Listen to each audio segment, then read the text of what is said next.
Welcome to Conversations at the Summit, brought to you by Climb UK. Now, on this podcast, we're going to be asking, who is your customer? How do you identify them? And then what do you do? If you haven't cracked the whole what are we selling to whom and why, you're wasting so much time and effort and energy and money. And then you get dejected and demoralized because nothing's happening. And even with marketing, this is tendency to either get somebody really senior in full time, which you don't need, or get somebody really junior in full time, which you do need, but there's still a gap. So how do you bridge that gap between the CEO having this grand vision and somebody, bless them, whose job it is to do the marketing? There's still this gap in communication. But yes, for the love of everything, don't hire salespeople and marketing people until you know what your business is.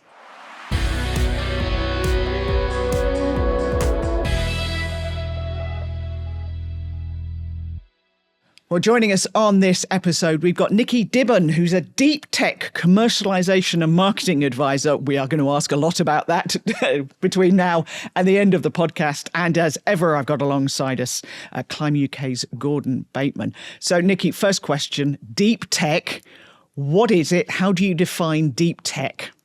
Everybody's got slightly different definitions of deep tech, but to me, deep tech is really, it's the stuff that comes out of labs. It's the stuff that isn't just, somebody in the garage tinkering, and it's not people just writing a bit of code. It's actually the stuff that usually comes out of labs, usually has people in white coats, quite often comes out of the universities, and has proper, real, intellectual capital and, defensible technology behind it. And usually takes, quite a long time to come to market. It's not the really quick sort of SaaS stuff. It's like proper, industrial. It could be robotics, could be life sciences, could be new drugs, new ways of manufacturing, that kind of stuff, new cybersecurity, new quantum stuff. Yeah. How did you end up in deep tech then? I mean, your website is absolutely fantastic. I've read it 2 or 3 times. Let's start with the beginning of your degree, computer science. How did you end up doing that? When I was at school, I loved the computer science stuff. I got my ZX Spectrum, this is just dating me somewhat here, but I got my little ZX Spectrum, did computer science at school. So my 3 favourite subjects at school were, math, physics and computer science. And I had my fabulous computer science teacher, Mrs. Andrews, who went on to be headmistress, and I just loved it. So then somebody said to me, well, you should just apply for Cambridge. I'm like, no. So I applied to Cambridge on a bet. I've done a lot of things in my life on a bet. So I applied to Cambridge on a bet because I thought, well, why not then? And I heard, they want people from Ireland, they want, St. Catherine's wants women. So I'm like, oh, there we go then. And how many degrees do you have? I have a computer science degree from Cambridge, and then I have an MBA, which I did at the Open University while I was working. And then I also have a professional diploma in marketing, which I did while I was pregnant with my kids over a period of 4 years. Again, I seem to do weird things at weird times. It's like, as if being, growing little human beings isn't enough, I'll do another degree. So I feel like it's a degree level qualification. I don't know whether it counts as a degree, but it took me 4 years to do it. So I'm counting it as one. And how did you end up setting up your own business? That's not a bet, that one. That was an accident. So again, this comes back to what we're probably going to discuss as well, which is what marketing really is. So I was marketing manager at a wireless telecoms company in Cambridge. And I did a strategic project, what should the next product be for the company? And I said, well, it should be this frequency band for these markets, et cetera, et cetera. And we just got acquired by the Americans. So they came over and they kept addressing everything to my boss. So Peter, blah, blah, blah, and Peter would go, this is Nicky's project. So I'd say a little bit more. And then they'd go, so Peter, and he'd go, this is Nicky's project. And we did this for the course of the whole day. And then they were like, that's lovely. Go and sit in the corner and, colour in things and write pretty flyers. And so I just looked at Peter and he looked at me and I went, and I left. Wow. And then what happened about 6 months later was the entire development team got up, moved sideways, set up a whole new company doing exactly what it was that I told them they needed to do. And they're still around 25 years later, but the original company isn't. And how did you then, so I walked out. You've walked out and you go, right, I can do this. I'm doing, because setting up your own business, we have discussed over the pod, it's not an easy thing to do. It's not. And I mean, I'm a one-person business, so I'm not sort of like somebody called me a founder the other day, and I don't believe I'm that. I'm just a one-person business. But yeah, I was finishing off my MBA, so I was doing 2 modules at once, which you're technically not allowed to do. But because they're 6-month modules, I could either do one, then do what I didn't want to do, or do one, then miss 6 months and do the last one, or do both at once. And they're like, you can't do both at once. I said, I'd really like to. I've got distinctions on all my other courses. Go on. So they said, all right then. So I was doing 2 at once. So my lovely husband, who wasn't my husband at the time, said, well, look, I'll support you for 6 months. You finish off your MBA. If you haven't got a real job, we need a plan. And I literally went out to get my hair cut. When I came home, somebody from the regulatory department in Vodafone had called. This was in the days before mobile phones. You know, literally went out to get my haircut to landline, you know. And somebody quite senior at Vodafone had called. So they were my first ever client, doing a load of regulatory research and market research, still in the fixed wireless space. And they were my client for a couple of years. And then I started doing like market reports in the whole area of fixed wireless access and sold them to Vodafone, Motorola, lots of the vendors and the operators at the time, and did that for a few years and just kind of went from there, really. So yeah, by accident. Did you strategically grow the company? I don't know. I've never really grown the company to 1 million. I've never had anybody but me. So the only divergence I've had in the 25 years I've been doing this is 3 years when I was VP marketing for a telecoms company out in New Zealand. But I've not really had any plans to grow the company. I've kind of like, you know, wafted and waned with sort of, you know, with having kids, with having, you know, different things going on in my life. But I've never wanted to scale. What I'm doing is kind of leveraging as opposed to scaling. So like scaling is, you know, more people, more stuff, more expenses, you know, managing people. I don't like managing people because every time I manage people, if I hire them, they stay. But if I inherit them, they quite quickly quit. But that's fine because if I hire them, they stay. So I feel like that's not necessarily a me problem. But yeah, so I'm working more in leveraging, which is, you know, sort of, yeah, coming on podcasts, you know, speaking on stages, you know, writing my book, you know, all that good stuff. Because I don't ever want to like grow in the traditional sense, which is why, again, I come back to the, you know, somebody calling me a founder. And that's not what I am. I'm just a one-person business. Writing a book. Tell me about that. Well, everybody says I should write a book because I'm just full of stories. But one of the things that I'm really bad at is thinking of things to say, but I'm really good at answering questions. So really what I want to do is talk about sort of like a marketing mindset, right? Because a lot of life to me is not doing marketing, it's having a marketing mindset, which to me means, marketing is everything that comes with a business and its customers. So having that marketing mindset is all about, well, you know, what are we actually developing? Who are we developing it for? How are we going to sell it? And I just get asked so many questions. I thought, I know what, I'll pop them in a book.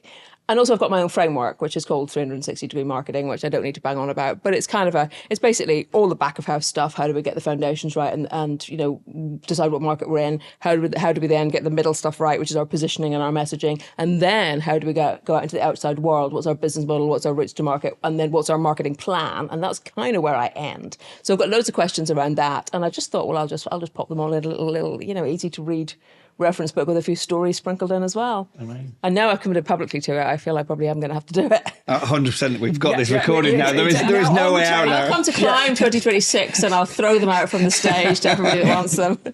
So how do you market Deeptech? And at what point do you like to be brought into the process? Yeah, well, Deeptech is tricky because of the fact that there's quite a long time to get to market. But at the same time, that doesn't mean you don't have to make decisions. So quite often I get involved. So I am a mentor on quite a lot of the university programs. I say quite a lot, I mean a handful, which is more than enough. I look back and realize I've done something like 45 mentoring sessions in the last 6 months. So I feel like I'm as, you know, so I do the Northern Triangle, which is Leeds, Manchester and Sheffield, a lot of their spin outs. And then I help with Deeptech Labs, which is down in Cambridge. So I'm a mentor for those. But the challenging thing, the most challenging thing about Deeptech is that you can, because it's a technology, not a product. So you've gone from science to technology. You then need to go to product. And so the most complicated thing is that I talk to all these people and A, they think they've got all the time in the world. Well, you actually don't. You still need to make some decisions. And B, they go, the worst line that I can hear is, oh, we're agnostic. And I'm like, oh, no, let's not be. You can't go to market with something agnostic. So it's really about making decisions.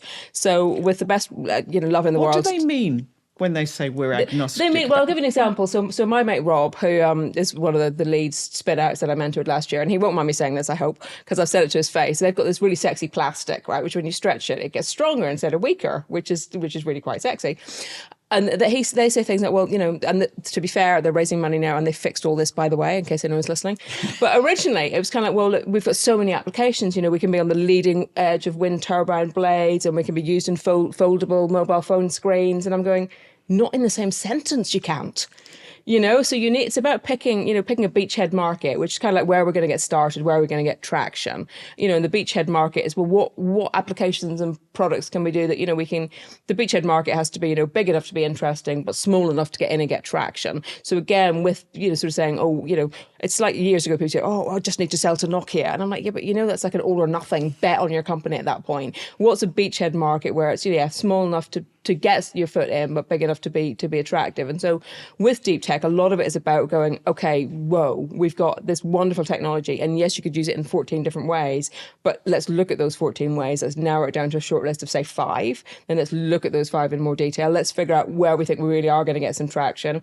Let's focus on, one and then sort of a couple of others underneath that and see which one, plays off first. I'm minded to say back to you, the all or nothing of Nokia. You went out to get your hair cut and came back with Vodafone as a customer. Yeah, well, I live my life just do as I say, not as I do.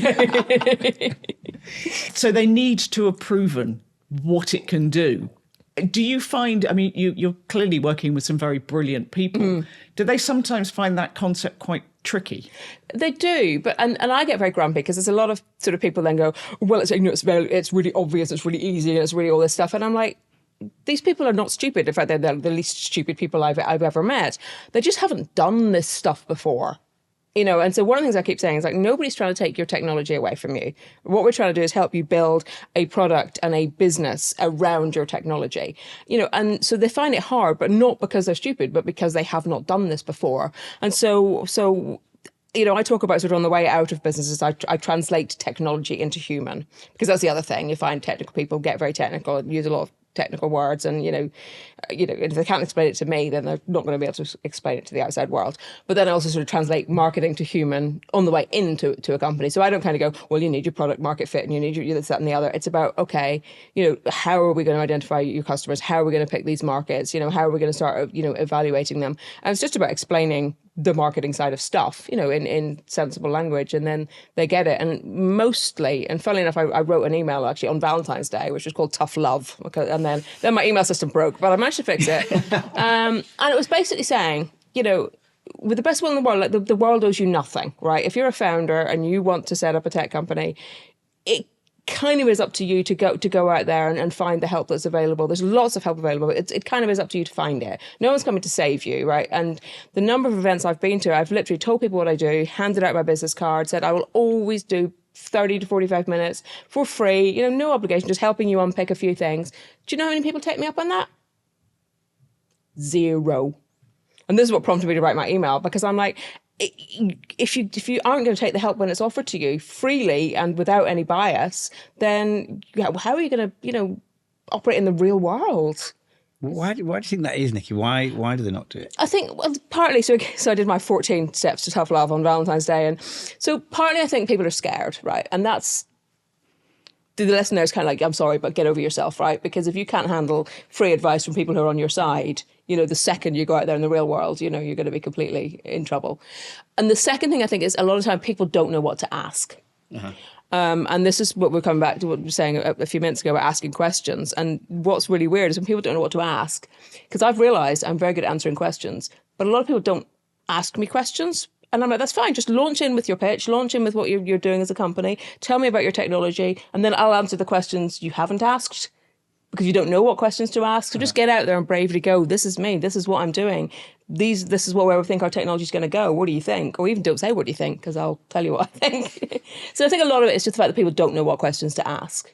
Do you think there's also a fear of being told your baby's ugly? I mean, when we created Climb, I'd done a number of sessions around the UK with DCMS to founders, all of whom moaned. There was 40 in every room. All of them moaned they got no access to investors. So I said, well, we're going to get 250 in a room. Do you want to come? And of that, I think we did 5 sessions. That's 200 founders. Not one of them to this day has bought a ticket for Climb. And their biggest gripe is not getting access to founders, but yet in a room where it's full of founders. So I wonder if there is that. There is that, but isn't it better to be told, your baby's ugly and have a chance to, especially with tech, right? If you're sort of gung ho, this is the product we're going to do. If somebody can come in and go, well, actually, and how about this product instead, or that product instead, or why don't we look at this? Isn't it better to be, told your baby's ugly early than waste, years possibly, and how much money, and then go out into the world and be told your baby's ugly? You've now just got an ugly toddler, and you can't, and then you're in really big trouble, And so, yeah, I think there is definitely a lot of that, but I think it's possibly slightly different in sort of the university land, because I think they've come out of the labs. I think they know that some founders want to be more commercial than others, but I think at that point, there's to a certain extent some of the technology is proven. It's not just kind of going, oh, I want to do an AI business. This is my AI business. I don't care what you're going to tell me. I'm going to go out into the market with it. So I think they are, a lot of the worlds that I move in, I think are a bit more open to the feedback. But yeah. So do you find you're dealing with very brilliant people, as you said, but they've got to present, they've got to stand up there and sell, and they don't know how to do that? Yeah, it's really tricky because they're not presenters, right? They've got this amazing technology. And so part of what I do as an advisor or mentor is not necessarily teach them how to present, but teach them that, they've got to present the why and the what and the for whom rather than presenting the how. So I was mentoring a lovely lady the other day, and yeah, she got to like slide 9. It was all about her lasers. And actually what she was really doing was helping artificial knees, artificial hips, help them treat them with lasers so they could last longer and they were not susceptible to bacterial infections. And, and I had to say, look, nobody cares about your lasers. And it was lovely because she actually suddenly realized, actually, yeah, the laser is the how of what I'm doing. Actually, I need to lead in with the, if you're selling artificial, joints, and you want them to last longer and you want them to be not susceptible to the antibacterial infections, then actually have I got something for you? And the second she realized that, and the light came on in her eyes, it was lovely. And do you find as well, you've got to tell a story to a certain extent. You've got to hook people, and people forget that behind almost everything there's a story. There is a story, but I'm slightly anti the whole like storytelling thing, because I feel like there's sort of storytelling as a skill, and then there's having a story. And some of it's been, you've got to have an introduction and a hero and a villain and I sort of get over the whole, Joseph Campbell 7 whatever. So, I'm sort of a bit over that. But yes, you do. But at the same time, again, where some of the bad advice has come out is like, start with a headline. And I actually sort of advise actually build to a headline. So again, I was chatting with somebody who goes, we're going to be able to diagnose cancer in an hour instead of in weeks. And I'm like, you can't lead with that, because the second you say that, people are going to be going, no, you can't. And you're immediately on the defensive. Whereas if you actually say, currently cancer takes weeks to diagnose, but if we do this and if we do that and if we replace that, oh, and by the way, this is where our tech comes in, then we're going to be doing this in hours instead of weeks. And if you've taken the audience with you, you don't lead with the headline because you're going to be on the defensive. Another one was like, oh, we're going to save the NHS, blah, blah, blah, billion. And I'm like, if you lead with that, people are going to be doing the sums in their heads. You actually have to start somewhere else and build to that. So it's kind of a story, but I don't like sort of the cheap hooks, and I don't like leading with the headlines. More build to it. Is that something that's come very much with social media, that you feel you've got to hook I can't remember how many seconds it is, but if you haven't hooked somebody within 2 seconds, you've lost them. And does that lead, do you think, to that kind of a pitch? It probably does. And I mean, I wouldn't, if social media wasn't a thing, then I wouldn't be unhappy about it. So it is tricky, but I feel also there's a sort of, because there's a longer play with deep tech and high tech and even tech in general. You can't solve some of the biggest world's problems, in an Instagram post, right? That's not a thing.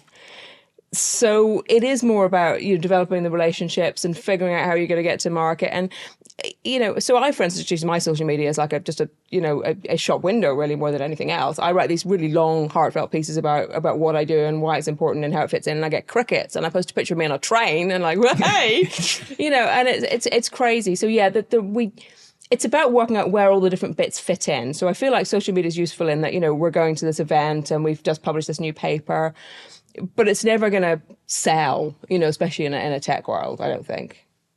And I think that's the difference, isn't it? When it's a business to consumer, high volume, maybe that headliney type piece works. When you've got, maybe the wrong word, but a more sophisticated, a more detailed audience, your customer understands to a level of technology.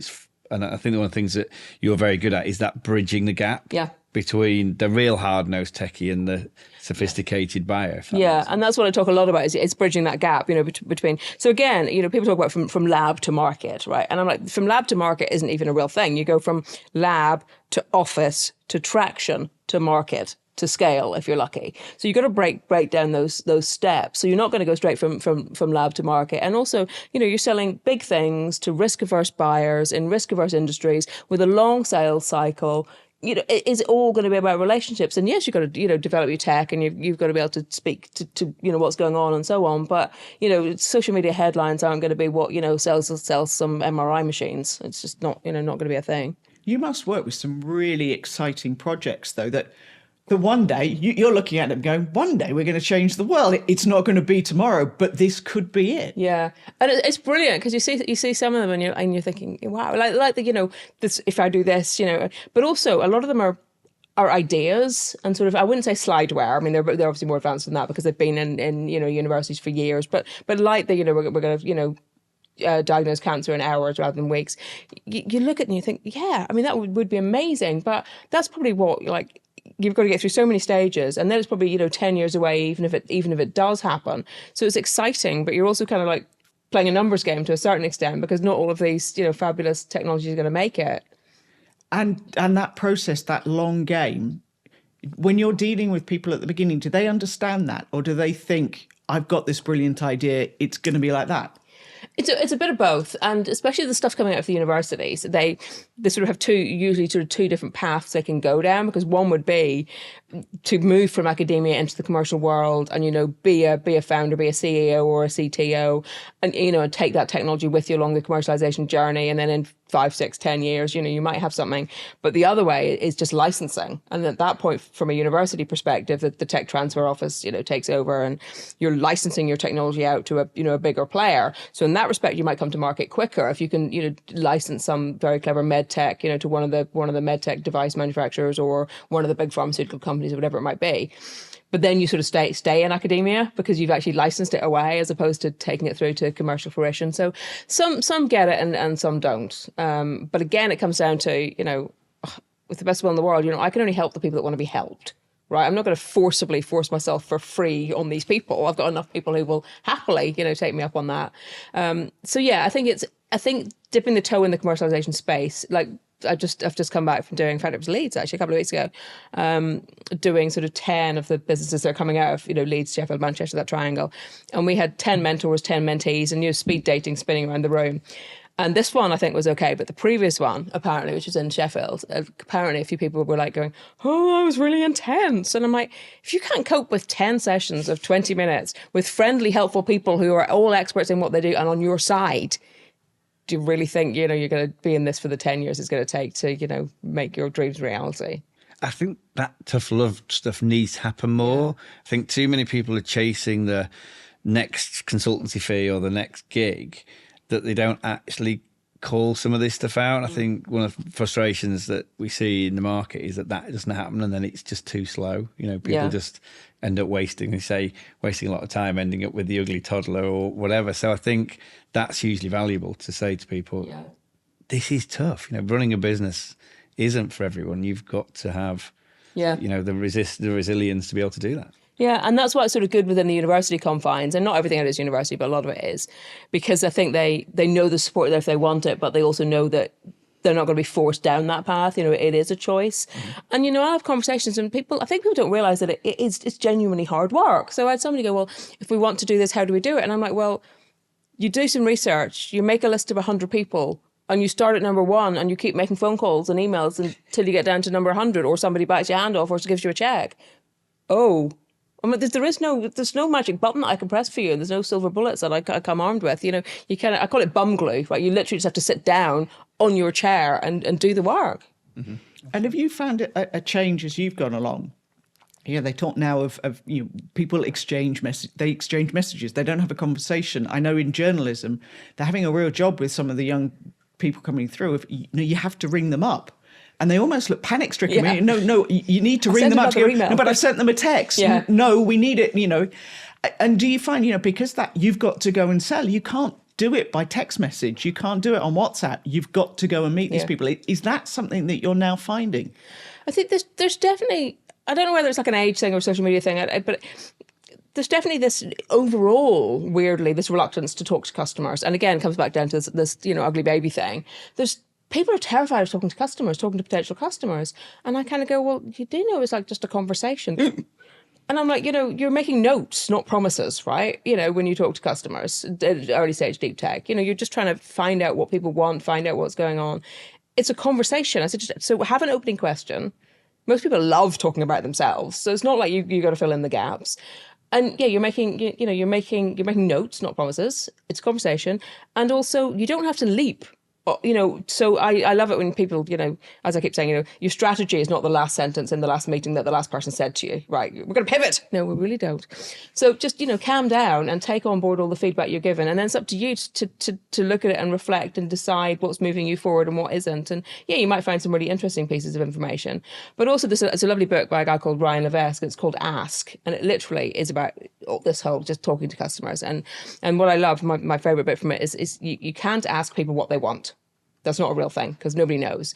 All you can do is ask people what they don't want and what they've done before. And if you can go into customer conversations with that attitude and it just being a conversation, then also it all feels very, very, divergent and open-ended. But you will genuinely, by the time you've had a few of them, you'll start to see patterns and you'll start to see things emerge. And you go through enough of them and then you eventually start to converge again. So, yeah, it's about conversations and it's about relationships, and maybe that's just really old-fashioned of me, but, I feel like that's the only way things are going to be successful. No, funnily enough, it's a theme that we've had of building a community, of building relationships, and that is key. And it seems to me that your business has been quite organic and probably grown from those relationships that you've had from straight talking with people. And they're going, she'll tell you how it is. Yeah. Well, I had somebody the other day, and it was really funny. Somebody apparently said to somebody else about me. So, you hear it like fourth hand. Is it true? Is it not? Something about, do you not think Nicky would be, how would you handle her? And I sort of thought, what? And then I said to my husband, right, who I've known for 26, 27 years now. And he just went, what's to handle? I thought, right, if that's his immediate response, then clearly that's just somebody else having a problem, not me. And it is really tricky because you can't, I've been told to be less me. Do you know what I mean? And then I'm like, you know what? You reach a point where you're like, I can't be any less me. And I don't know whether this is partly because of all the time I've been coming up north so much more. Like the last 6 months, I've done 5 cities already, and we're only mid-February up north, and I love it up here. And I think people just love. I just come in and I be me, right? And I do tough love, and I say it like it is, and I say it with genuine care and affection. I'm not here to stamp on people's dreams. But at the same time, again, if you can't handle free, helpful advice from free, helpful people, how are you going to cope in the real world where people are very less than nice? It's interesting because the most successful people that I've ever interviewed in the last 30 odd years have always said they believe they're successful because they're them. They are who they are. They don't hide this. We've had people sat on these sofas having exactly the same conversation. And I'd like to think a good friend of mine, business-wise, is a lady called Kim Scott in the US, and she's written a book called Radical Candor. Ah, yes, yeah. And Kim says, you can't be a great leader unless you're prepared to piss people off. Yeah. If you care too much, but you don't actually challenge, then the business will fail. And if you just challenge and don't care. And I think when people are genuinely themselves and have that radical candor in the middle, that's when the magic happens. And it's not easy. It can be uncomfortable. But when it happens, that's when businesses go to the next level, when those conversations, those sometimes tough conversations. Yeah, and it's tricky because this lovely lady with the lasers, I was going like, no one cares about your lasers, love. What I realised was that she'd been around 8 other people until she got to me. Mm. And this was clearly like and to be fair, all my other mentors were in different areas of specialism. I was the marketer, so fair enough. They probably were more talking about the tech and different things. So I'm not dissing my fellow mentors here, but I was the marketing person. So she got to me last, and the fact that I said that, and nobody else had, and again, it comes down to people can either take it or not take it. But at the same time, me going, that's lovely. You carry on doing your, we're going to be agnostic and do all things to all people all the time. It's not going to get you anywhere, and they can either take that on board or not take it on board, but. We had a session a couple of years ago now, I guess, and someone said, I've been in front of 140 investors and not one of them's invested. I tried not to smile. I was thinking, so my answer was, well, what's the common denominator? That might be a problem. I've got one thing that I did put up on LinkedIn. It's literally like a bull with a big horn, and it's like, if people, I said, if somebody doesn't understand you, that's a you problem. Uh-huh. Slower and louder are not your friends here. It's like when the pensions guy explains stuff to me and I'm going like, I understand the sentences. It's just the words in it that I'm having problems with. Uh-huh. And just repeating it, but louder is not helping me. You need to explain the words within the sentence. And that's when you just sometimes people just can't be helped. If they go, well, that's, so I had one person going, why will nobody invest in me? And, they're not even trying to understand me. And I'm like, do you want to repeat back what you just said? So it's not up to them to try to understand you. It's up to you to explain yourself in a way that they do understand you. It's a you problem. And that can be a function of spending a number of years just filling in grant applications and not actually needing to be out in front of business people, which is a different angle. The funny thing I get is that about 8 out of 10 when we have those kind of conversations is the following line is, why has no one told me? Most people want that feedback. It's not that I'm the person in the room giving them the hard time. It's like, why has nobody told me? Yeah. So I think most people want the feedback. They just don't know how to ask for it sometimes. I think tough love is my thing. And just coming back to what you've said, you are dealing in deep tech. You're dealing with very complex stuff that the vast majority of us, and I'll put myself at the front of that list, don't understand. You've got to explain it to me a bit like a child, I suppose, in your own mind. And this is the thing. So it's so when I say that, the worst thing in the world is for a tech company to say they're agnostic. But actually, I go in saying that I'm agnostic, and they're like, well, how could you pull off that one then? And I'm like, because it's like I'm coming into you with my transferable skills, which are, I don't care whether you are, a new fancy schmancy microbe for food, proteins, or whether you're a new robotics thing or a 3D printing thing or a quantum thing. You're all the same at that stage. But who are you? What are you doing? What are your routes to market? What's your business model? How are you going to make money? What makes you special? How are you going to talk about what you do? Who are you selling to? My questions are all the same. And the answers are in your head, or you have to go out and do a bit of research. So it's not up to me to come in and immediately understand all these tech companies. That's because I can't. Otherwise, I'd only ever be able to work in one industry ever, So I can go in and say that they're my transferable skills, because at this stage, yes, later on, you might want some very specialist subjects, but people had very specialist subjects.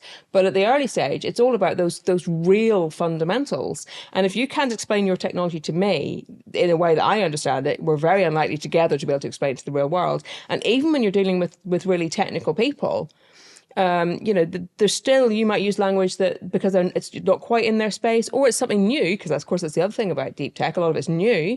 Even though you're selling to people who understand your general space, they might not understand 6 levels down the way that you do. So how do you add layers around it? So even the people who are technical, you're explaining it in a way that interfaces with their world, and they can understand what you're talking about. So when you walk into that business, each different one, startup, whatever, what's the first key bit of advice? Oh, that's a good one. I think it's really very much, a lot of what I do is sort of value propositions, which is the kind of like, we do this thing for these people for this reason, so they can do that instead of doing this. And so if you can't nail down what it is you're offering. So a lot of people say, oh, start with your why, or start with, and again, nobody really cares that much about your why, So I know, like my story about starting my company. But very few people ask me that, because it's like I have so many whys. My why was I didn't really stuck in a corner in the colouring in department. But my clients don't particularly care about that. They care that I can do my job. So I tend to start with some really factual gathering. What are we doing? Who are we doing it for? How does it fit into their world? And quite quickly they go, well, blah, blah, and no, not lasers. No, not that. And it's about, and it's probably the toddler thing. So that, and then they fill it in. Because, and they fill it in, which means that, and you end up sort of realizing you get to the end, and they've actually got, oh, right, actually we now know, we're not talking about, bits and bytes. We're talking about making a quantum safe, world.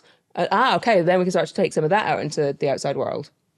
Do you think there's kind of the other extreme, isn't there, where there's people who just go out and try and sell without even developing? Do you come across that very often? I do find that normally not right at the very early stage, but sort of when they've sort of, got the first set of funding, which typically in deep tech, can be anything sort of between 2 and 4 million, even just your first round of funding. I do find that, sales gets a lot of attention and finance gets a lot of attention. Marketing and operations are kind of like the ugly stepchildren of those things, because they're kind of invisible unless you screw them up, which is why everything I do is invisible. So yeah, I do think there's a tendency to come in and there's A, get sales going too early, and B, even get marketing done too early in the way that it's promotion. So again, I'll have some, so to most tech companies, right, marketing is, what color blue should our logo be? What should we put on Facebook? And how many hoodies do we order, right? That's marketing. And it's like, it's really not. So whether it's sales or whether it's marketing with a small M, yeah, there's a tendency to start that too early. So, I had a chat with somebody a few days ago and thinking, well, I've got this marketing strategy agency and they're going to do like SEO and PPC. And I'm like, well, pay-per-click and SEO, yes, there's a strategy in them, but they are not a marketing strategy agency. They are like a strategy as it pertains to that tiny bit of it. So again, when you talk to PR people and when they say strategy, they mean PR strategy. You talk to branding people and they say strategy, they mean branding strategy. I'm like, who strategizes the strategies, right? So that would be me. That's what I do. So there is this tendency to go straight out from, technology to the outside world, whether it's via sales, whether it's via marketing. And I'm like, if you haven't cracked the whole what are we selling to whom and why, you're wasting so much time and effort and energy and money. And then you get dejected and demoralized because nothing's happening. Because you go, dear Mr. NHS, buy my widget. And Mr. NHS is going, A, I don't know what your widget is. And B, I'm not the person who's going to buy that. So you've just wasted so much time. So yeah, and even with marketing, there's this tendency to either get somebody really senior in full time, which you don't need, or get somebody really junior in full time, which you do need, but there's still a gap. So how do you bridge that gap between the CEO having this grand vision and somebody, bless them, whose job it is to do the marketing? There's still this gap in communication. So what you actually need, and this is not me sort of, trying to sell myself, but, you need somebody like me, there are a few of me available, that actually come in and for just a few hours a week who kind of translate that vision into actually executable marketing, and then sort of mentor and manage the marketing person doing the day-to-day job. Yeah. And then as you can evolve, you might need more senior people, for more of the time or whatever it might be. But again, don't just hire this per junior and then go, wonder why they're screwing up. I had one client and I went in to fix a load of stuff, and they had a marketing lady. She said, I just do advertorials. I just pay $4,000 a time to do them. And I'm going, what? And I said, why are you doing those? And she went, if she said, because it gets us in front of our customers quicker, or because we've really nailed down our message and now we're just paying to get it out there, or because of deadlines, whatever. She went, yes, because I don't have to speak to anybody in the company. I can just throw money at the problem. Wow. Well, 4 minutes later, the situation was quite different in that company. But yeah, so don't horses, carts, whatever analogies we want, you can't stop and ruminate too much. So again, there's this strategy tactics argument, and because most strategy gets a bad name because it's like, I've got this 60-page document, it's going to sit in a drawer, nothing's going to happen with it. And most tactics is like, throwing jelly at the wall and hoping some of it's going to stick. So you can't sit in strategic mode all the time because you've got to do stuff. But nor can you do stuff without having thought about it. So I can do what I call think, do. Strategic tactics. You do a bit of thinking and then a bit of doing and then a bit of thinking and then a bit of doing. And that way you keep iterating and making progress. But yes, for the love of everything, don't hire salespeople and marketing people until you know what your business is. I'm just going to pick you up on something. There might be others who do what you do. I think it's safe to say there's only one Nicky Dibben. I mean, we sat and listened to you for a little while. I don't think there is only one of you. And I think that's one of the things that's brilliant about you. Given you did your degree as a bet, your career was an accident, your company was an accident. Do you think there's another twist? I don't know. I sort of serendipitously, wander my way through the world. It's like my taking my VP marketing job as well was completely just, they were one of my clients. And I said, meh, I don't know, I'll think about it. So I just basically said, look, I'll do it, but only if I can be one of 5 people on the senior management team. I'm not going to be here to do marketing. I can do that anywhere. So I had, 3 years of, being in the senior management team. So whether it's serendipitous or whether it's just seeing what opportunities there are there and sort of seizing them at the time, I think my next thing has to be just, putting my own money where my mouth is and actually properly doing the book and properly leveraging myself a bit more and just, really getting out there, because it's hard to play on a bigger stage when there's just one of you.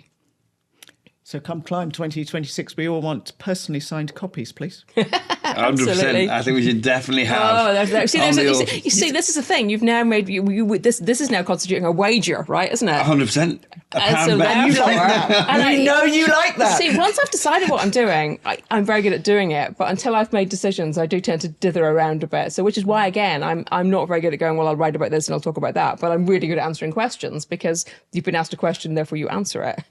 So Climb 2025. Yep. Are you going to tell us what the title of the book is? And 26, launch it. Well, I've got 2 options for the title, right? So one of them is Mindset the Gap. Okay. Which is the gap between, the lab to market thing. There are gaps there. And the other one is Too Many T-shirts and they all have blood on them. Wow. Which would be more memoir-tastic, but I'm not sure anyone needs to hear some of that. Oh, I don't know. I'm liking both. The first one's really clever.